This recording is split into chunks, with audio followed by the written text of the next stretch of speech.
श्री कृष्ण कन्हैया लाल की जय। श्री निजानंद स्वामी की जय। श्री प्राणनाथ प्यारे की जय।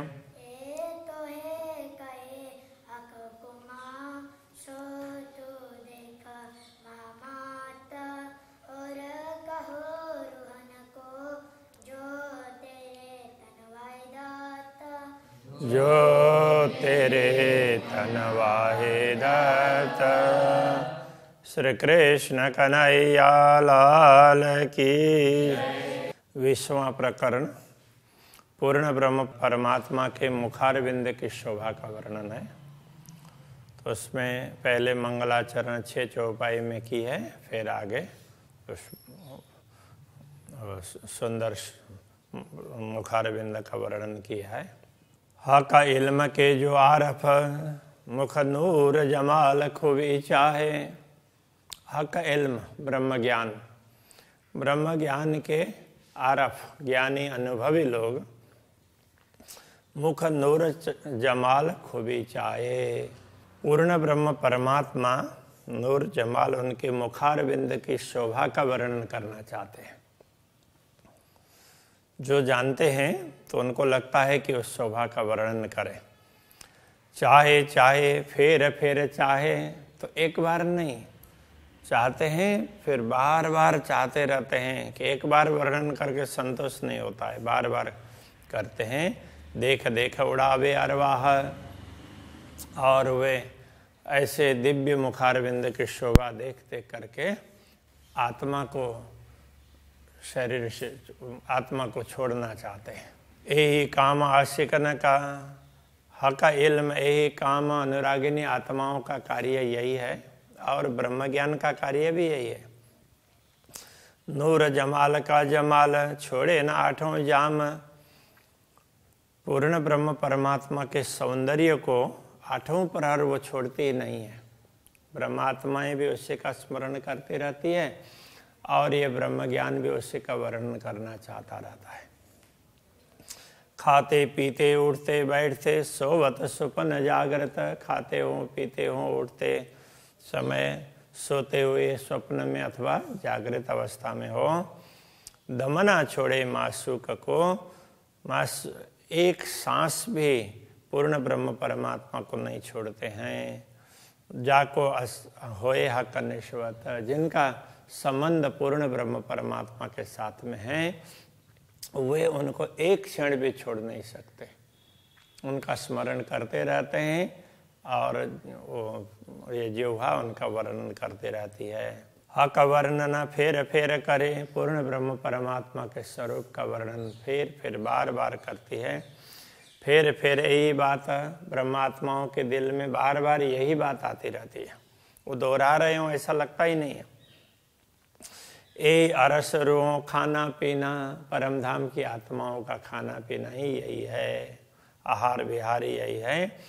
यही वतन विषात, तो क्योंकि ये तो परम धाम की सामग्री है ना, तो ये ब्रह्मात्माएं, उनका खाना पीना ये सब परम धाम का है, इसलिए ये सारी सामग्री परम धाम की है। उनको बार बार परम धाम के दृश्यों का वर्णन करने का मन होता है। उसमें भी अक्षराते धामधनी के स्वरूप का। जेती रूहें आशिक रहत न खूबी के माहे, रहत हक खूबी के माहे। जो भी अनुरागिनी आत्माएं हैं, वे पूर्ण ब्रह्म परमात्मा की विशेषताओं को, उनकी शोभा उसी के अंदर, उसी के इर्द गिर्द, उसमें ही रहती है। उनको दूसरा कुछ दिखता ही नहीं है। रूह को छोड़ के वजूद कोई जाए न सके काहें। तो जैसे शरीर आत्मा को छोड़ करके कहीं जा नहीं सकता, कहने का तात्पर्य आत्मा के बिना शरीर का कोई अस्तित्व ही नहीं रहता है। इसी प्रकार ये ब्रह्मात्माएं भी सोचती है कि अनुरागिनी आत्माएं ये सोचती है कि अक्षराते धामधनी के बिना तो हमारा कोई अस्तित्व है ही नहीं। यही यहाँ का इल्म को लक्षण, ब्रह्म ज्ञान के लक्षण ही यही हैं। आशिक को यही लक्षण, और अनुरागिणी आत्माओं का भी लक्षण ये है, ज्ञान भी वही वर्णन करना चाहता है और आत्माएं भी उसी को देखना चाहती हैं। ए इल्म इश्क के आरफ सोई अरस रूह मोमिन, ऐसे इल्म ज्ञान और प्रेम, इश्क प्रेम उनके अनुभवी ज्ञानी लोग हैं। सोई अरस रूह मोमिन, वो परम धाम की ब्रह्मात्माएं हैं, ज्ञानी भी और प्रेमी भी। इतना कह करके मंगलाचरण बताया। अब आगे वर्णन करते हैं। वर्णन करो रे रूह जी मासुक मुख सुंदर, मासुक प्रियतम पूर्ण ब्रह्म परमात्मा का मुखारविंद बड़ा ही सुंदर है। अब ये आत्मा उसका वर्णन करना चाहती है। कोमल शोभा आलेखे, उनकी कोमल शोभा जिसका वर्णन ही नहीं हो सकता है, अलेख। खोल रूह के नयन अंदर, तो अंतर आत्मा की दृष्टि को खोल करके ऐसे दिव्य स्वरूप का दर्शन कर, ऐसा करके आत्मा को कह रहे हैं। ललित लाल मुख सागर, कौं अचरज के अद्भुत, उनका मुखमंडल कैसा है? ललित।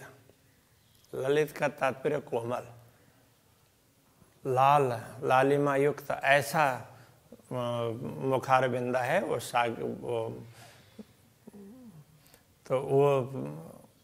सागर की तरह से है। कहूँ अचरज के अद्भुत, तो उसकी शोभा में आश्चर्य और अद्भुत दृश्य है। उसका क्या बताएं, आश्चर्य की बात करें या उसकी अद्भुतता की बात करें। ए क्यों है आवे बानिय में, ए बका सूरत लाहुत, ए क्यों कर आवे बानिय में। वाणी के द्वारा, वाणी के मतलब शब्दों की सीमा में ये कैसे आ सकता है ऐसा सुंदर स्वरूप। ए बका सूरत लाहुत, ये तो परमधाम का अखंड स्वरूप है, उसका वर्णन शब्दों के द्वारा नहीं हो सकता। मुख गौर झरे कसुम्बा, तो गौर मुखारबिंदा है, उसमें से लालिमा टपकती हो ऐसा लगता है। शोभा क्यों कहूँ बड़ो विस्तार, तो इतनी शोभा है उसका क्या बताएं।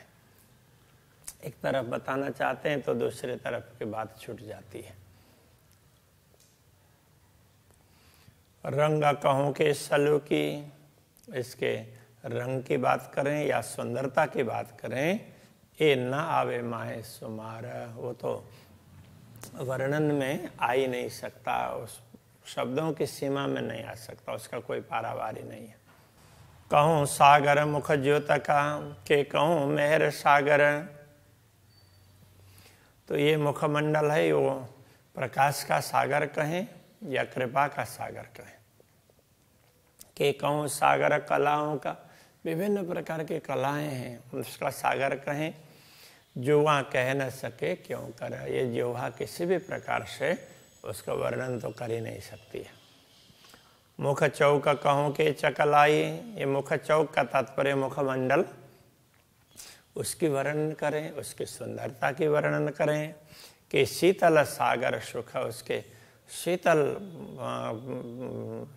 शीतल सुख, ये मुखारबिंद को भी सागर की तरह से बता करके तो उसके शीतलता का वर्णन करूं, क्योंकि उनसे जो भी शब्द निकलते हैं तो बड़ी शीतलता प्रदान करते हैं। कि कहूँ सागर रस का, उसको रस का सागर कहें तो भी वो कम ही पड़ता है। जो नूर जमाल का मुख, पूर्ण ब्रह्म परमात्मा का मुखारविंद ऐसा सुंदर है। कि कहूँ सागर तेज का, कि कहूँ सागर शर्म, तो तेज का सागर कहें, आभा कांति चमक ऐसी है उसका तेज का सागर कहें, अथवा तो शांत गंभीर है। शर्म का तात्पर्य तो बड़े गंभीरता का सागर कहें, उसके सागर में तेज, उसमें तेज बहुत ज़्यादा कहें या गंभीरता क्या बताएं। कि नूर सागर कहूँ बिलंद, तो बहुत ही उच्च कोटि का प्रकाश का सागर ऐसा कहें। कि चंचल गुण नरम, अथवा तो उसके कोमल और चंचल गुणों की बात करें, किसकी बात करें, शब्दों की सीमा में तो आ नहीं सकता। कहूँ सज्जनता के सनकुली, सज्जनता, भद्रता और प्रसन्नता उसकी बात करें। दोस्त कहूँ के प्यार, मित्रता और प्रियता, प्यार प्रेम की बात करें। जो जो देखो नजर भरा, सो सब सागर अपार। ये मुखारविंद का सागर है, वो तो पारावार रहित है। जो जो शोभा देखते रहें, दृष्टि भर भर करके देख सकते हैं। सागर कहूँ पाक साफ का, पाक साफ कहते हैं पवित्रता, पवित्रता का सागर कहें। कि कहूँ आवदार, आव जल तो पानीदार कहने का तात्पर्य प्रेम रस से परिपूर्ण। क्या कहें, हक मुख सागर क्यों कहूँ, ऐसे पूर्ण ब्रह्म परमात्मा के मुखारविंद के सागर की शोभा क्या बताएं। सौ वेद पूर्ण अपार, वो सब प्रकार के रसों से परिपूर्ण है, किसी चीज की कमी है नहीं। मोमिंद दिल कोमल कया, तो अरस पाया खिताब। ब्रह्मात्माओं का हृदय भी कोमल होने से उसको परमधाम कहा गया है। ये शोभा उसको इसलिए मिली है। तो जो दिल मोमिन रूह का, जो ब्रह्मात्माओं का दिल है, उनके आत्मा का, तेना कैसा हो सी मुखाब, तो उनके मुख की शोभा कैसी होगी। आब कहने से आभा, उनके मुख में, उनके मुखारविंद में कितना प्रेम भरा हुआ होगा, कैसी आभा होगी। तीन रूह के नई न कहो किन विदा कहूँ, नूर तेज, उन आत्माओं के नेत्र कमल, उनसे निकलने वाला प्रकाश से उसकी दिव्यता को क्या बताएं। जो हक नयनों हिल मिल रहे, वो तो पूर्ण ब्रह्म परमात्मा के नजरों से मिलता है। मतलब अब ब्रह्मात्माएं पूर्ण ब्रह्म परमात्मा को देखती है और पूर्ण ब्रह्म परमात्मा ब्रह्मात्मा को देखते हैं। इस तरह से उनके नेत्र कमल मिलते हैं। जाके अंग इस करे जा रे जय, तो उनके अंग अंग ब्रह्मात्माओं के तो अंग अंग रोम रोम तो वो प्रेम से परिपूर्ण है। रेजा रेज कहते हैं ना, तो धूल के कण, तो इस तरह से पूरा प्रेम ही प्रेम से भरा हुआ है। और आह का कदम अति कोमल, अक्षराति धामधनी के चरण कमल भी अत्यंत कोमल है। पाँव तली जो तातंत, उनके चरण तल, उनमें से अपार तेज निकलता है। सो रहे रूह नयनों बीच में, वो तेज भी, उस तेज का भी ब्रह्मात्माएं दर्शन करती है, तो ब्रह्मात्माओं के आंखों में ही वो समाये रहता है। सो क्या करे जुवा सिफत, तो ये जिह्वा उसका वर्णन कैसे कर पाएगी। कहवत हुक्म इन जुवा, अक्षरातीत धामधनी के आदेश के द्वारा ही ये जिह्वा उसका वर्णन कर रही है, बाकी तो वर्णन नहीं हो सकता। पर एक खूबी कही न जाए, वैसे तो इस विशेषता का वर्णन ही नहीं हो सकता है। एक कहे बिना भी ना बने, अब बताए बिना भी तो नहीं हो सकता। बिना कहे रूह अबिल खाए, यदि ना कहे ना बताएं तो ये आत्मा बहुत व्याकुल हो जाती है। उसको कुछ बताने का तो होता ही है कि दूसरी आत्माएं समझेंगी, इसके लिए उनके कल्याण के लिए ये बताना चाहती है। इन नयनों सुख बका न देखा, सुनिया हादियों के मुख। इन दृष्टि से, मतलब इन नश्वर नयनों से सुख बका न देखा, परमधाम के सुख पूर्ण रूप से नहीं दिखाई दे हैं। सुनिया हादियों के मुख, अभी तक तो ये सदगुरु के मुखारविंद से ही सुना है। पूर्ण ब्रह्म परमात्मा ने जो बताया वो बात सदगुरु ने बताई, तो उस पर विचार करते हुए ख्याल आया है, बाकी इन आंखों से प्रत्यक्ष रूप से तो नहीं देखा है। सुनी बानी जुआ कह न सके, ऐसे सुनी हुई बातों को पूरी तरह से ये जिह्वा बता ही नहीं पाएगी ना। जुआ कहे देखा सुख, ये जिह्वा तो जो देखे हुए सुख को ही, देखे हुए आनंद को ही बता सकती है, बाकी सुनी हुई बात को पूर्ण रूप से नहीं बता पाएगी। सुनी हुई बातें कई बार भूल भी जाते हैं, देखी हुई हो तो अंदर अंतःकरण में अंकित हो जाती है, इसलिए भूलते नहीं हो। कहूँ नूर तेज रोशनी या की ज्योत गई अमर अलौ चल। पूर्ण ब्रह्म परमात्मा के दिव्य अंगों से निकलने वाला प्रकाश, उसकी क्या बात करें। या की ज्योत गई अमर अलौ चल, उसकी ज्योति है पूरे आकाश तक छाई हुई है। माहे गुण गर्वित कई सागर, तो उस ज्योति में भी ऐसे अनेक गर्भित गुण है, गुणों के सागर है वो ज्योति भी। क्यों कहे बिना अंतरबल, अंतर्बल आत्मबल के बिना तो ये बात कही नहीं जा सकती। किन विद कहूँ मुख माडनी, तो माडनी का मतलब मुखमंडल, तो उनके मुखमंडल की शोभा का क्या वर्णन करें। कहूँ सनकुली के सुख पुंज, उसको सनकुल मतलब प्रसन्न कहें अथवा तो सुखों का पुंज है, सुखों से परिपूर्ण है, भरा हुआ। कि कहूँ आनंद सागर पूर्ण, या तो आनंद के सागर से परिपूर्ण ऐसा कहें। गरुआ भी, गरुआ गंभीर नूरगंज, गरुआ का तात्पर्य गौरव, तो गौरव युक्त, और गंभीर नूरगंज, गंभीर नूर, बड़े गंभीर मुद्रा में मुखमंडल होता है, और उससे निकलने वाला प्रकाश है। प्रकाश का गंज का तात्पर्य पूरी राशि, ढेर, तो उसका कोई पारावारी नहीं है।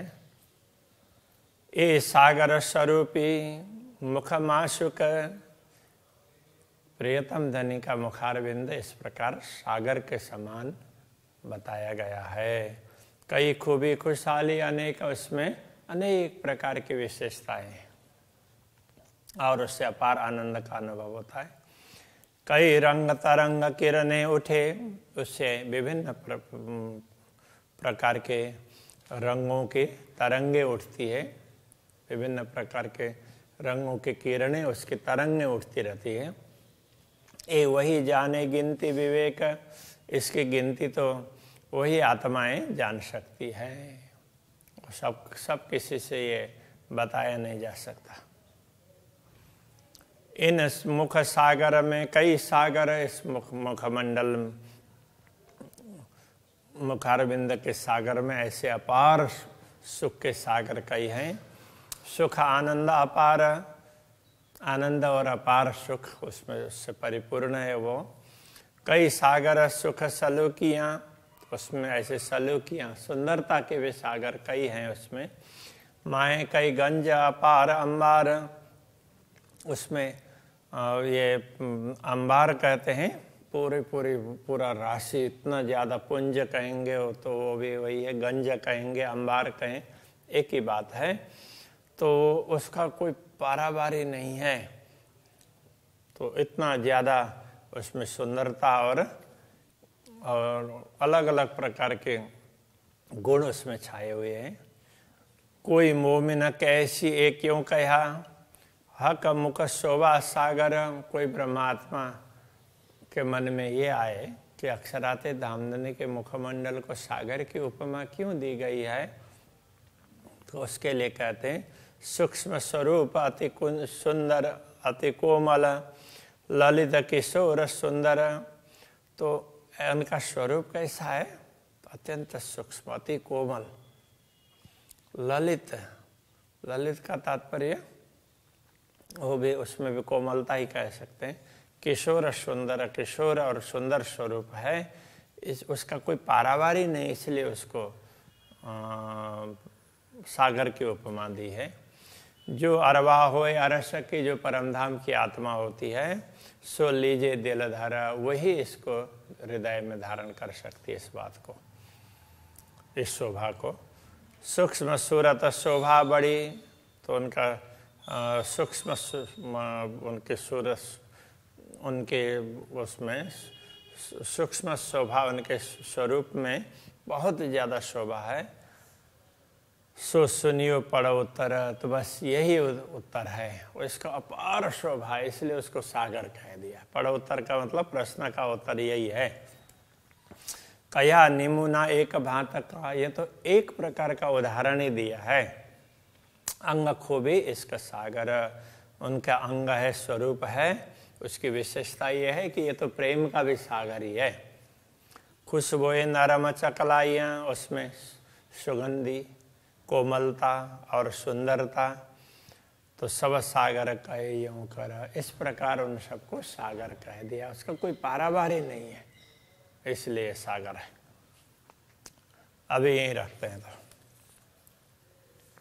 श्री कृष्ण कन्हैया लाल की जय।